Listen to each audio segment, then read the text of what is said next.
Bienvenue à tous sur WWE Info et voici les titres. On parlera donc de WWE Raw et ensuite des résultats de WWE Main Event. Allez, place maintenant à Raw. Lorsque les caméras se sont éteintes, John Cena a quitté le ring et Reigns et Ambrose ont célébré avec la foule. Il devait y avoir un match entre Cena et Wyatt, mais sans doute en raison de la blessure lors du house show de ce week-end, ce match a été annulé. Notez également qu'en a posé des points de suture à Ambrose sur un choc avec Harper et qu'Alicia Fox a essayé de couper la queue de cheval de Sylvester Lawford. Du côté des audiences, c'est stable. 4 117 000 personnes ont suivi le show, soit 28 000 de moins que la semaine dernière. Le démarrage a été poussif puisqu'il est en dessous des 4 millions étranges par rapport à l'annonce du retrait du titre de Daniel Bryan.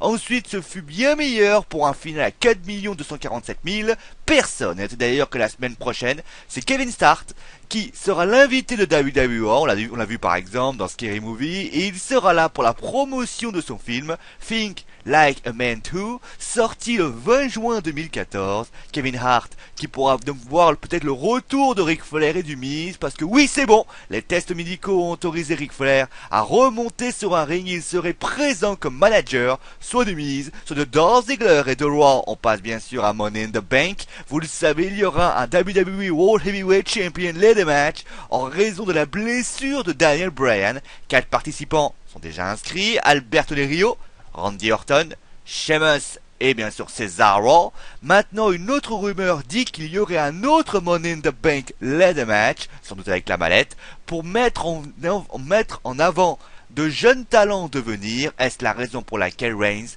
n'a toujours pas été mis dans un Money in the Bank? Je vous laisse réfléchir là-dessus. Allez, place maintenant à Main Event. Et justement, on l'a vu en début de match, puisque on l'a dit, il y avait un Main Event, Seth Rollins contre Dolph Ziggler, et on l'a vu en début, puisqu'il était aux côtés de Triple H, où il a encore parlé de The Shield ne pouvait pas exister sans lui, où c'était le meilleur de l'équipe. Quant à Triple H, il a juste clamé qu'un Money in the Bank ça serait énorme, et encore parlé de Daniel Bryan et de son retrait de son titre. Ziggler est alors arrivé pour dire à Rollins qu'il calmerait son arrogance. Je vous rappelle encore que le Main Event sera Seth Rollins qui fera face à Dolph Ziggler. Ensuite, 2 matchs ont eu lieu.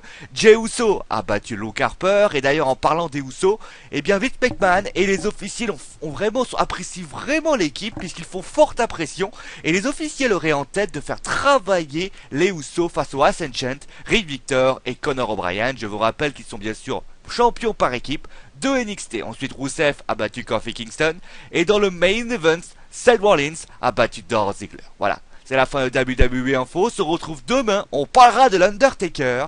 Allez, c'est mon dernier mot, parce que je l'ai dit. Allez, ciao à tous.